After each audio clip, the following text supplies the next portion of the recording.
Do you think you can coach someone to have this kind of self-belief? What's that? Uh, I think so. I think you could definitely coach and mentor somebody to have this belief. He was a defenseman, and between the periods, he came in, and the coach said, "I don't think you're working hard enough. Get on the Stairmaster right now."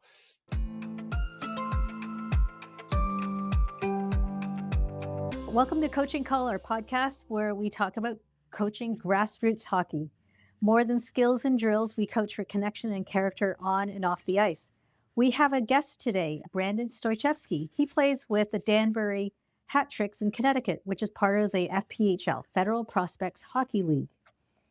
Welcome, Brandon. Hi guys, thank you so much for having me. So your hockey career, you did the usual house league, select, single A, double A, triple A, and a year of junior B and a year of junior A.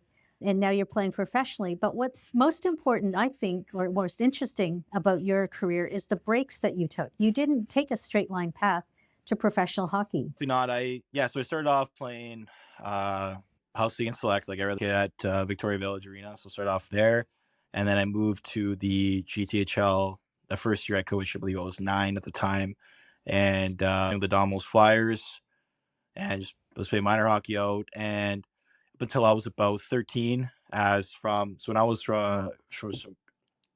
12 years old, so it would have been U12 up until I was 17. I didn't grow. I was 5'1", 130 pounds, and I got cut from my AAA team and got cut from every other AAA team at that time, and all I could really do was play a year up AA. That's what I took, and so that was very, very tough at that time. And then, like I said, right after that, I had an injury I was 15, and it was in a tryout, ended up breaking my arm for the first time.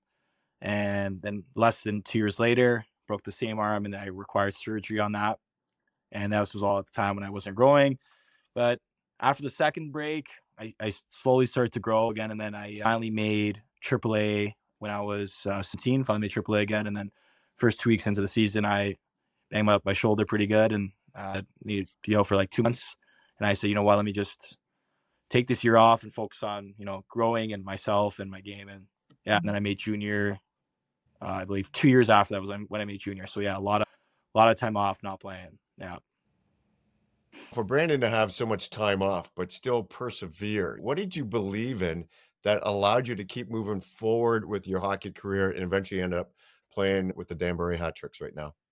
Yeah. So and foremost is, just believe in myself and my abilities and what I can do. And my passion for the game and my love for the game. That's what like I fully, saw more than anything else. Right. If, like I said, if I'm working out or getting extra ice time, and if I'm, it never felt like work once. It was always just, I'm just out here doing what I love. And secondly, I always kind of saw in the everyday process of what I can't control, right? Focusing on the controllable always. So if I can, focus on everything down the road and teams I can make, or am I going to grow, or am I going to do this, that, like I'm focusing on everyday things that I can't control, like waking up. Am I going to, guys today, can I work on my shot, my skating, my hands, or working out, things like that, that I can contribute to my process of getting better, then every day, like I'm winning. Right. So I knew if I kept doing that, and obviously I had, parents and a great support team around me, but I knew if I just kept focusing on what I can do to get better and not focus on things out of my control, then I can. So, like I said, during those times, I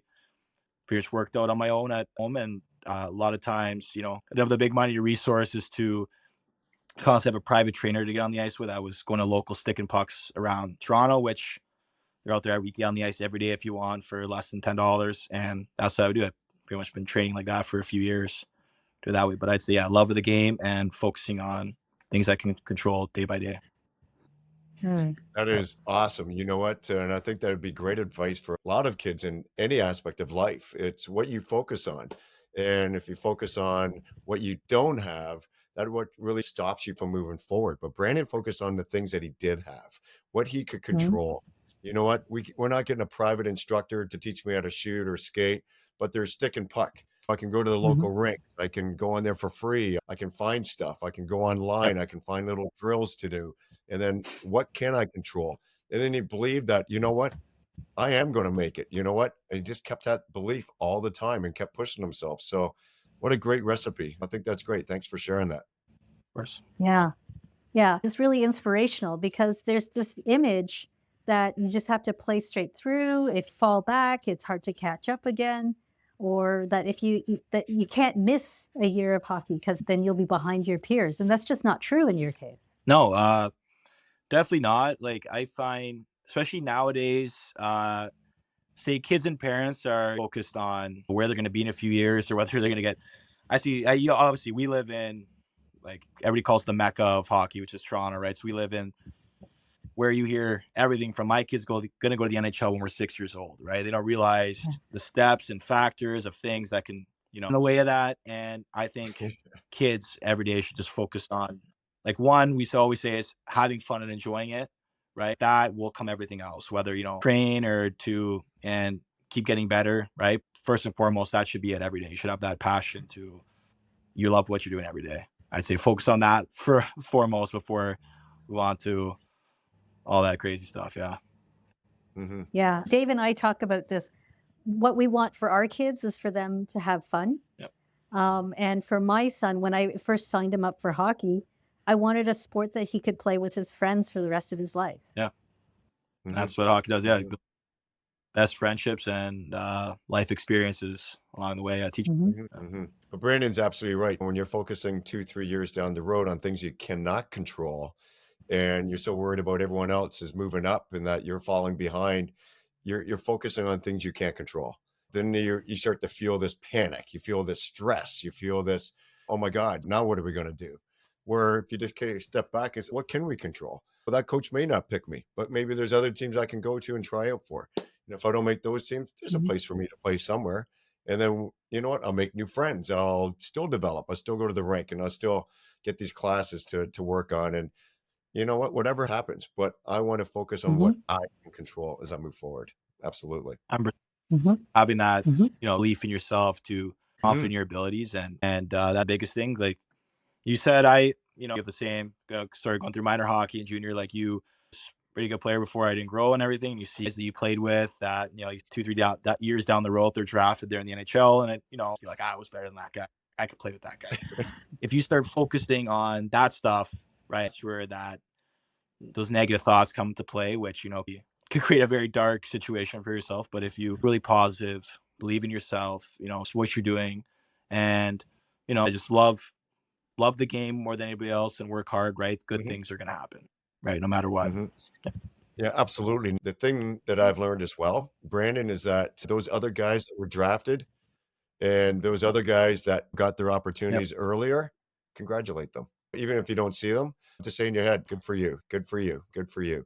And you just keep focusing on yourself because it 100%. really helps you grow as a person, right? Absolutely. And it might be difficult. You're but, your own biggest competition. You're right. There you go. That's where I was 100%. going. Yeah, absolutely. But yeah, you should always focus on you versus you every day. Are you getting better every day? Then you're winning. Forget about anybody Then else. you're winning. Do you think you can coach someone to have this kind of self-belief?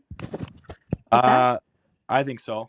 I think you could definitely coach and mentor somebody to have this belief. I find, like, a lot of the self-belief in your abilities and in what you're doing, it comes from within, right? You got to somebody could tell you to believe in yourself, but that comes within. Like, you got to fully build those habits. But that comes from doing it, right? If you're performing a skill or you're playing the game every day, like, you're going to build that confidence, that self-belief, right? So it comes from you doing it. But having a coach or a mentor, like, assure you or lead you or help with this belief system, right, can be huge for somebody, right? Like, it's very easy, like hockey in life, same thing. It's very up and down. Like, you could have the best week one week and next week you have a tough game or a tough week of practice, and your confidence and your belief is, like, right down, right? So having, say, a coach in that point, a positive reinforcement, and talk to you about your game and where you're at and everything, that could be huge for a player, right? So having sure. So I'd say when it's going great too, right? Having somebody, again, get the most out of you, let's say. So having that support, I'd say, is huge for sure. And help with a lot, yeah. The thing is, coaches with experience is why you see older guys on the bench, because they come with a lot of experience. They've come up their ups and downs in all the rounds, and they will be able to reframe you, into saying, hey, you know what? You're going to get through this. I've been there before. And whether you, like you said, Brandon, at your highs, pushing you to be even better, or if you're at your lows. And Brandon has a good pattern of belief system right here. And some other people have patterns that aren't so good, that need to be shifted and changed just a little bit so they become better. I believe it can be changed. Absolutely. It Still comes every down to the day. individual. The Life's definitely individual like that. still, yeah. Yeah. Yeah, you can go, screw it, I don't want to change. That's Yeah. fine. You don't have to, but you're not going to make it. Yeah. That's the bottom line. Yeah. You're not going to learn, because you can learn from every single person that comes into your life. You can learn something from them, right? Again, having that open mind and listening to those around you that will have that experience. Because a lot of time coaches do. And like I said, a lot of times coaches, best for you, right? As especially if your young kids learning the game, right? So definitely having that open mind and taking what those coaches have to offer for sure. So, Brandon, you've been the recipient of a lot of coaching, and you've had coaches who had different styles over the years. Yep. What do you think are the elements that make up the different styles of coaching?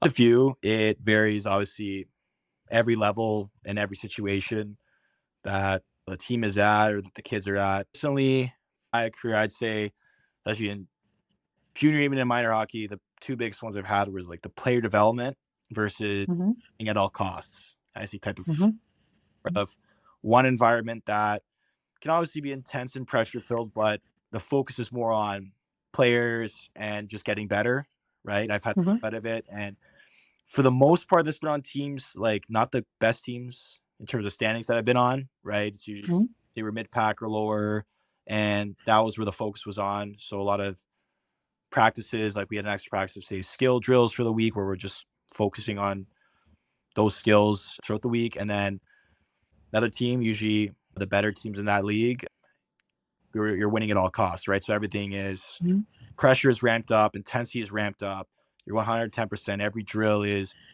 done to the best you can. And if you're not doing it, right, if we're coming down a 3-on-2 and you can't get that shot off, no problem. Somebody else can take that spot from you and, and be able to do your job for you. Like there's no like waiting for, oh, do you have the skill or not? It's got to have it, right? That's I say those are the two biggest styles or types of that I've experienced for sure. And you know what, Susan, a lot of coaches when I was growing up, it's really all about winning. Everything was about winning. And if you didn't go and have a good shift, you sat in the bench for a period. And because we need to win. And even when we got to junior, we had good sponsors, and they used to walk in the dressing room and go, here's $1,000 for you guys tonight if you win. And you know what? It was all about winning. You know what? That's how we were ingrained. And so you play all your life, and that's been pushing you to win. Yeah, player development would be red line, blue line, red line drills, suicide drills. But then these players now become coaches. And the only thing they've been ingrained, we have to win. We have to win. We have to coach to win. So there's more of a shift, I would say, in the last 10, 15 years or so about coaching to develop. And you know what? One of the best guys was John Wooden, but he was way before all of us back in the 70s, and he was always coaching for development. And his players said that he never talked about winning. It was always about development and improving yourself. Like you said earlier, you wake up every day, how am I going to make myself better today than I was yesterday? And that's the shift, but not everyone makes that shift. That too, but you've seen it even a few years ago to now, even when you were playing to now, like the amount of, say, even trainers, extra practice teams have now to focus on these skills is like way more than I've ever seen in my life. Even when I was growing up, coming through minor hockey, the focus was always on, maybe there's some focus on this, but mainly it's to win, right? Because a lot of times coaches' jobs are on the line. There's a lot of emphasis on winning, but it takes a whole organization team to realize, like you all gotta have a common goal of what you want, right? If put that record aside and we want to develop the kids, then let's commit a whole plan to get the most we can out of them this year. And if they're a win for us, it would be if one player at the beginning of the season and they're at another level at the end of the season, right? That's a win, and it's what's penning organizationally and what the goals at the beginning of the year are. Yeah, and I still remember in junior, we had great junior teams, but that led to majority of us getting scholarships. That's how it worked. Yep. Mm. Yep. The better team you are, the more players are going to have a better opportunity moving on to the next level, whatever your level was. 100%. Mm-hmm. Yep. Mm-hmm. Yeah, I think development versus winging it at all costs is like a continuum. It's like a slider. You choose where you're going to be. And I think House League is all the way over onto the player development side. And I think NHL is all the way over on the winning because there's nowhere to go. I'm not trying to promote a player out of the NHL. Yeah. One of the coaches that I remember is back at university. And the first thing he said at our meeting was that he was going to play the best players because he wanted to win. And that was Mhm. such a different philosophy from the coach that we had the year before that played seniors first, then juniors, then sophomores, and then freshmen. And you know what? I was all excited on that. And that coach as well called me out a couple times when I was in my head playing my ego. It really helped me change my game. And that's the kind of coach you need at some times where you need a boot in the pants to wake Yep. you up.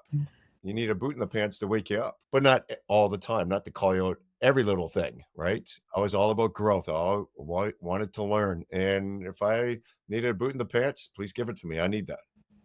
Yeah. I'm the same way with that. But that goes down to what I also think is very important too is not just wins and losses or that. If you're a leader, you should know your team and your players that well to know what kind of player needs what type of reinforcement, right? Like some players respond well to a kick in the pants, right? If you not doing things the right way or you need to step up, right? That's how you get the most of your players, right? Certain guys, that's where you should be. That's the best thing. That's the best thing, right? Obviously, some that say don't respond well to that. So you might need positive reinforcement or one-on-one meetings to get the most out of them, right? So there's varies player to player, but the best coaches recognize that and do everything they can to get the most out of everybody on the team or to help everybody on the team, right? Yeah. Mm-hmm. And that has definitely evolved as well. I guess this continuum would be like on one side, you have a very authoritarian coach who's yelling at all the players all the time. Yep. And on the other side would be someone who's very player focused, player centric, and gets what the player is about and finds what works best to motivate that player. Yeah. 100%. And it's tough because it just, again, it varies from situationally the level you're at and the team you have and where you're at. So, so you could be that player focused coach and your team is, or your players say aren't listening or not, or you guys are on a couple game losing streak and you need that little kick in the butt, get them going, but you can still be that coach. So sometimes, like the best coaches can kind of do both and kind of walk the line depending on where they're at situationally. Right. And you see in the NHL all the time, or even at minor hockey all the time. And but there are two different type of coaching styles that, if done correctly, they both have their positives and negatives, but if done correctly, depending on the situation, could work or work. Yeah. Can you think of examples of coaches that are either one or the other? In my junior career, my first team in Welland, my coach Chris Luke, he was more that, player coach. He played at a high level, played in the ECHL and the AHL. So he's been there, had a ton of experience, but he was, again, more on that skill development side. But he was a relational coach where, wouldn't be too hard on us. It's that type of guy. You read the room and, be like a player's coach, right? And then you had St. Catharines, who still today one of my favorite coaches. And he was more that authoritarian role. Like he knew when to be harder on guys and also when to be that players coach. Like he could read the very well, and I want to be the best I can. I said, I don't care if I'm on the top line. If I mess up, you tell me. Like you more to me. Like you tell me. I'm not afraid of that. Like I want to hear that. Right. Coach that really understood his players. Right. So I'd say any NHL, you have John Cooper, easy example, and Jim Montgomery of Boston. Both those guys are very player centered. Like they're players coaches. Like they understand their teams so well and can get their teams going. I mean, by yelling at them, but if you hear like the speeches they give just on life and everything, how they get their players going, it's pretty cool to see. Then they always see like the John Tortorellas or the other hard coaches that like they get the best of their guys through through that other authoritarian role. Yeah. So what's interesting, Brandon, is that I was told a story just last Friday. And this player played for the Philadelphia Flyers for a certain tough coach. And he was a defenseman. And between the periods, he came in and the coach said, "I don't think you're working hard enough. Get on the Stairmaster right now." And so he starts to take off his skates. He said, Yeah. "No, you leave the skates on, leave all your equipment on and get on the Stairmaster." And there he is on the Stairmaster with his skates, gloves, and a helmet, but in the intermission, working out That's because Coach Buddy wasn't working hard enough. Can you guess who that coach was? Not the current coach of Philly right now. Phil Dill? No, Has to be. no. Is it It's similar. Phil? It'd be like Torts. Say it again. Who? Iron Mike. Flyers? Who was the? Oh, Iron Mike. Oh, of course, Mike. Yeah, of course. Iron Mike? Yeah. Iron Mike Keenan. Has to be. Yeah. Some coaches will. Yeah, like they're. That's his one story. Yeah, he had a whole lot of stories. Yeah, of how like some coaches go to an extreme, play these mind games like it's just to get the most out of their guys when like that, that story where like I don't really get the point in that, but there's a point coaches do, right? That's very funny. But so I said to the it would player, be funny if you were the player going through. I go, that. What was going through your mind? What am I doing? He says, yeah, plus a whole lot more was going through my mind. Like, trade me now. Yeah. Trade me now. Trade me now. That's so funny. It was funny. It was funny when he stole it. He's with his skates on, Brandon, doing the Stairmaster. Mid-game, an intermission, like they're like dialed in, focused in an NHL game, and he's doing the Stairmaster in his full gear. That's wild. Wild. That is wild. And then he'll be back on the ice that period. He was back out there.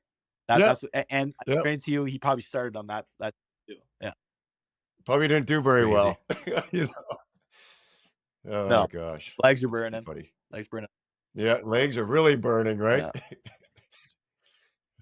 Oh yeah, for that. Very tired enough as it is. Yeah. Yeah. So does this work? I mean, I'm a house league select coach, right? I don't yell at my kids. Does this work? The parents would complain if does this work? Weird because obviously, extremes that say Dave, you've seen firsthand, that I've seen firsthand, or that you hear that I don't know if it's borderline cross the line or not, but there's things like that where these mind games or these situations are played out like to send a message to get their guys like better. I don't know, like there are times where it works. Like he like Keenan has, how many ups does he have? Does he have at least? I know he has at least one. He's got a couple, right? Through where their team hates their guts, but he got the most out of them. So it could work in terms of winning. Now, if you're talking about, I think you got one with the New York Rangers. As people, I don't know if that works. Yeah. So I don't know if it works that way. Like, what, Susan? It's a fine line. It's very... Right. There was one time where we had a boy that was non-focused during the dressing room before getting ready for the game. And you know what I did? I said, get a chair, put it outside the dressing room, and he's going to get dressed right there. And he got dressed outside the dressing room. He wasn't. And then we brought him into the dressing room, did a pregame, went on the ice. 3 games in a row, he was the MVP. 3 games in a row that I dressed him outside. And then I said to him, I go, what's the big thing here?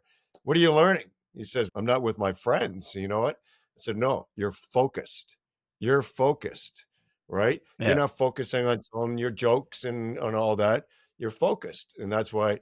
And once we put him back in the room, he went just like this again. So he's a young guy. He's a young guy at the time, but you're trying to help it. Now, me bringing that chair out to the outside of the dressing room, the whole team knows.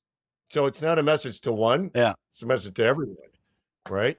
And the smarter ones will get it. The other ones will still need some learning, right? So that's a soft case on how to refocus people. But it could work in terms of that. Like you send that message and, they're like, oh, I don't want that to happen to me. So now you're listening more, you're focusing more. And, some kids or some players respond well to that stuff. I get, Yeah. Well, I had another team where we had a defenseman that left the ice early during our hard skate. And so I went to find him after the practice and he left the rink. I called him that night no phone call, call him the next night, Yeah. no phone call. And then we had a practice. And so then he came to practice and the coach says, what are you going to do? I said, I'm going to suspend him, for walking out on his team, not for me, but on the team. Yeah. And are you not going to tell him before? Aren't you going to tell him before he gets dressed? No, I gotta wait till he gets on the ice. No. Because I know his Yeah. parents are already gone home, right? Yeah. Yep. So he came on the ice and I That's told good. him why. And all the coaches were there. And he said, how am I going to get home? My mom's left. I said, I don't know. That's not my problem. I called you every night of the week, like every night leading up to the practice. No one called me back. Yeah. So you figure it out. Yeah. That whole week, you want to No, see it's a not hockey team skate and you suspend a guy for a week. Didn't Yeah. have to put my whistle in my mouth. They were already Oh gone. yeah. That was Oh amazing. yeah. You get that message right away. Oh yeah. Yeah. That's But good. and the player decided never to come back anyway, so that's fine. Oh, so I guess it worked, but not the way you intended. You're trying to help the boy. Sometimes you don't know how big of a stick you need to try to wake them up. And it's not about one individual, it's about the team. And sometimes the chit chat is not enough. It's not enough. And you're really trying to help them. You don't know where they're going. You don't know what kind of bad alleys they're going down. And you're trying to say, hey, you got to stop. You got to stop now. I'm only using the vehicle of hockey to try to help you, but I can't help you once you leave the rink and what's going on in the rest of your life, right? And some of the kids, they need help, some guidance along the way. And some need a kick in the pants in certain ways. So still there That's for him. Yeah, My phone was always there. Always there, ready to chat. But all So those he can life come back lessons, even after where 1 week. Yep. I said to him, you Yeah. can come back. And all you have to do is apologize to the team. Not me, just the team. Yeah. Yeah. No. See, that's your fine line. Like, did it, but he didn't do it. I didn't do it. No. No. No. Didn't want to apologize. No. Yeah. And I think one of the things that you can take away from that is that your actions have different audiences, right? You are directing this action at this player, but and that was one audience, but there was a broader audience, which was the room, which is all the other players, and they learn things from that action as well. Yeah. For sure. The thing, because you always say that, right? When you're coaching one player, that's just relate to everybody, right? So that's true, because you're, as a coach, you're trying to set the tone and be that leader always, so you can have that role. So when you make a decision to do something like that, like, players want to wake up and now, okay, if I don't do something, I'm not going to walk all over my coach. Hammer's going to get laid down if I do something wrong or doesn't go against our team principles here, right? And sometimes 100% you need that. You do. Have control of the game, for sure. Yeah. But the door has to always be open to chat, to work things out if there's some misunderstanding on why things are going on. That's all. Goes both ways. This is what we're talking about before, that can you coach anything in particular? I think it's a two-way street. You can only offer the wisdom or the lesson, and the player has to pick it up. Yeah. Brandon said you got to know your player, though. If you don't know the players, if you treat each player like you, on how you learn and how you get motivated and what makes you tick, that doesn't work. We're all a little bit different, and you have to know each and every person in that room and how they tick. That's how you get the most out of them. Yeah. Yeah. Brandon, what advice do you have for grassroots hockey coaches, especially ones that are starting out like me? Honestly, I would say the biggest thing is being authentic, right? You should not try to watch other coaches. Yes, you can learn and pick up on things, watching videos and talking to people, but at the end of the day, you take a little bit of everything, but be yourself and be authentic, right? That's, as I say, is my number one piece of advice for coaches, because in that way, the game of hockey is just like life outside from the rink. It's the exact same thing. So being yourself and being that leader, right? You can do it really at being a coach, for sure. Yeah. And coaches have to learn to grow. They have to learn to grow. And that's That's a part of coaching. Someone may know all their hockey. Well, that's fine. But now you have to know personalities. You have to know and understand individuals and how to work with them, Yeah. and each and every individual, how to work with them and actually relate to them, to motivate them, to change, to help, to pre-frame them, to guide them as they go. That's the hard part. So Yeah. if you're just coming with one set of rules, it's going to be difficult for all the ones that don't like the way that you present it to them. Exactly. Mhm. And it's all like you said, it doesn't matter the level you played, or even if, as you see, in one of the best coaches in the NHL did not, like John Cooper did. He was a lawyer before he started playing coaching, right? And you have a guy like Wayne Gretzky, the player ever played the game, coached, couldn't do it, right? Tried, but couldn't. It's a lot that goes into it, but it's just what you said. It's growing and learning, like how to coach, how to be personable, how to manage, how to be a leader, all those things, right? Those are the skills, skills to work on. And what we said way before is knowing your team as people first, and then the situation of where everybody's at and how we're going to get the most out of them. Little things like that, I'd say, is contributes to starting or being a good coach. I'm going to combine what the both of you said. You have to find your coaching style. It has to be something that is comfortable for you and has to work for you, because you can't just take someone else's style. But at the same time, you need to push yourself as a coach so that you can bring out the best in your players. And I'll give you a very personal example. I'm good at addressing the room, but I'm less good at having something to say to every single player. And so that's a work in progress for me, and I have to push myself to be better at that. Yeah. I got challenged one time with the Bantam AAA team. We're at George Bell Arena. We didn't have a very good game. Actually, I got kicked out.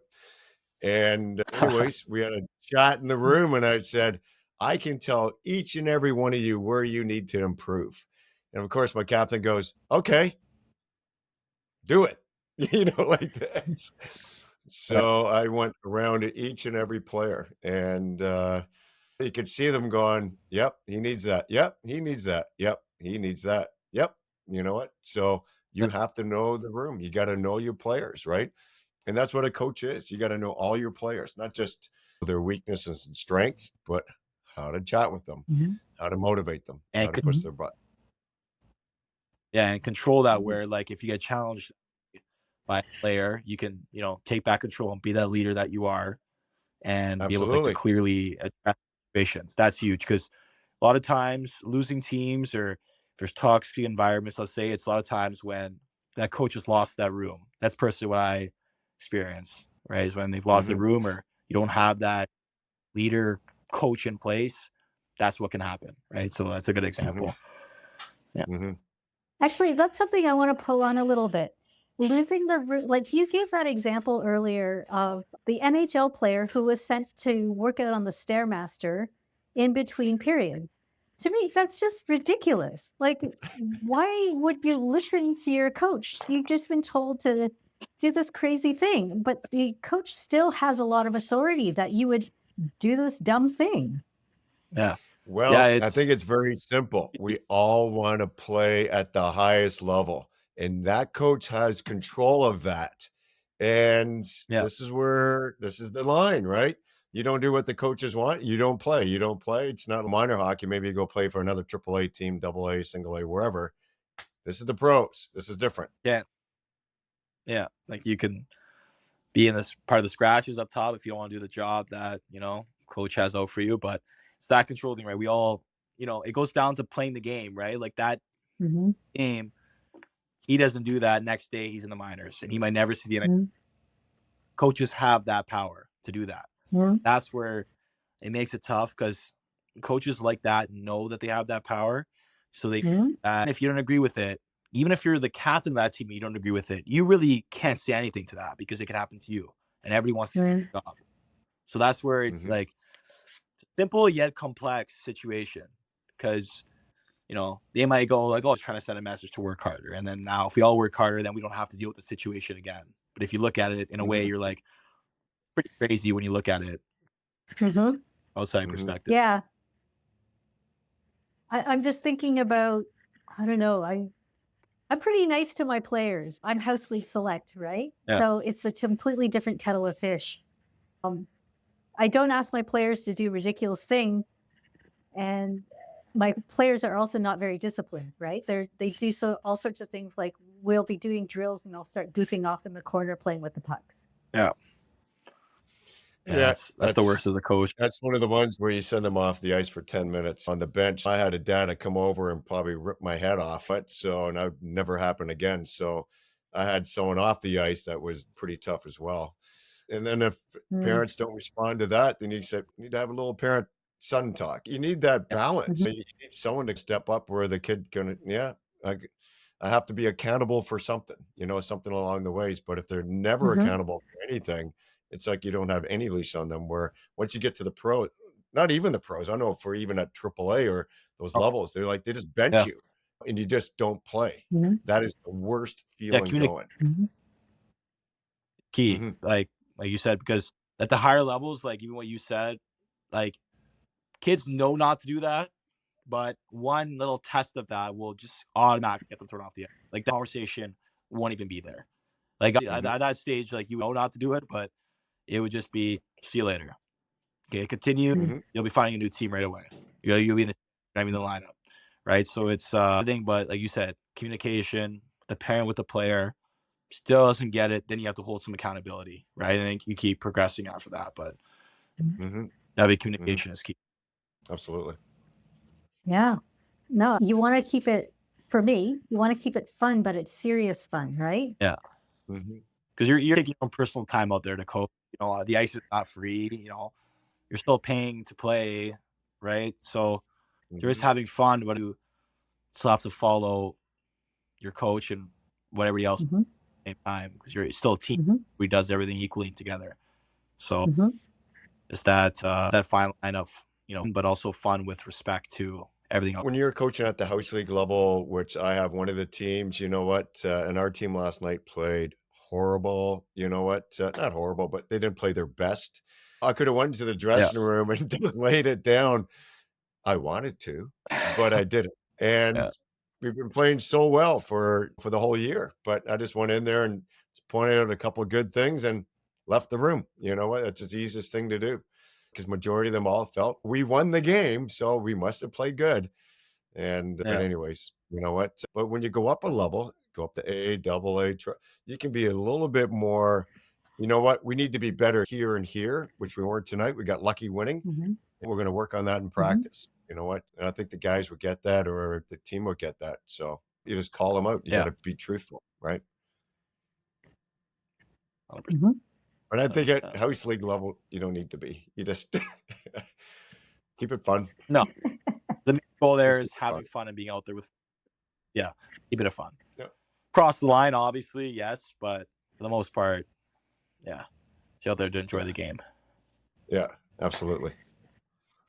One of the things I really enjoyed about our conversation today is showing me how much influence a coach has over so much of the team.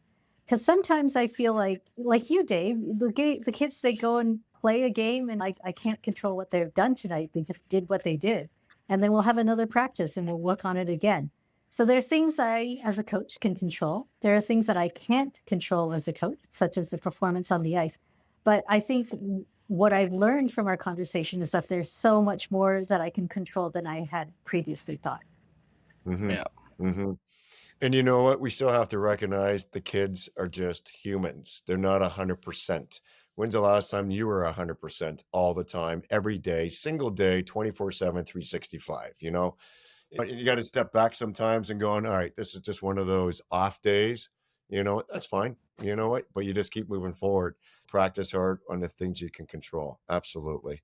And, Yeah. make it fun. It has to be fun. Brandon, why do you play hockey? Because That's why it's fun. it's Love fun, it. right? That's Yeah. why he plays. It's Yeah. fun. If it wasn't fun, would It's you be Yeah. there? never. I'd No. be done. Yeah. No, I'd be done. if it got to the point where it felt like a job, it'd be done. It does not like, but we go by we have a model here is getting 1% better every day, right? On practice. Yeah. But as a coach, Yeah. you can give the blueprint to the process that you want. You can prepare them throughout the week. You can work on many different drills to prepare them for the games. And when it's time for the game, that's your test, right? This whole week is compared to school. It's like you're studying throughout the week, and then when you game, that's your test. How'd you perform, right? So you can break down where it went wrong, but if at the end of the day, it is a process. So if you're getting better towards that process in that game, or they didn't play, like Dave said, you can't be 100% every day. So if you lose that one game or two games, but there were some pauses when the team came out and everybody's playing the best they can, we know that we have this down pat. And we might have lost that game, but we know we're right there. And that's where that's the fun part of coaches, is that process of getting there, I guess. I have a saying, which is practices are for coaches, games are for players. Yeah. True, yeah. That's true. It's the only time a coach can control is on the ice during practice. Yeah. Any last thoughts, David or Brandon? If you're going to be coaching, coach because you love it, coach because you want to offer more, coach because you want to provide the greatest service to these kids, and always come prepared. Always come prepared. There's always going to be a challenge with one or two or the whole team or whatever it is, and take that challenge right on. You know what? And be that leader, stand up and try to guide through it and work through it with these kids and be the best you can be and show them what that is. And yelling and screaming and barking isn't the way to do it. So you love to be a coach, then love to be coaching these kids to be the best they can be. Absolutely. And be prepared all the time. Brandon, what do you think? It's just a game, but you approach it as, like your real job that everybody has in the outside world, right? Where you come prepared every day, you come with that positive attitude every day. And at the same time, kids are just human, right? So if we're teach them to be the best players they could be, and also like the best people, even off the ice too, you set that standard right away. That is huge. Like you're winning every day, right? And so you also have to either nap things in the bud when they happen and take control and hold accountability, and also be able to communicate as well, right? So coaching is a very complex job, right? It takes a lot, but when you're there, the rink, that is your world right there. Like you are giving your all when you're on the ice, because you're dealing with, experiences that can shape a kid's career, let's say, right? Because everybody remembers their coaches, type of leader you were, how you got better as a player, got better as a person, right? So just giving your all, and like we said, just being authentic and being yourself. That's it. And loving like that. Yeah, it's too much work if you don't love it. No, yeah, exactly. It's should be. Yeah.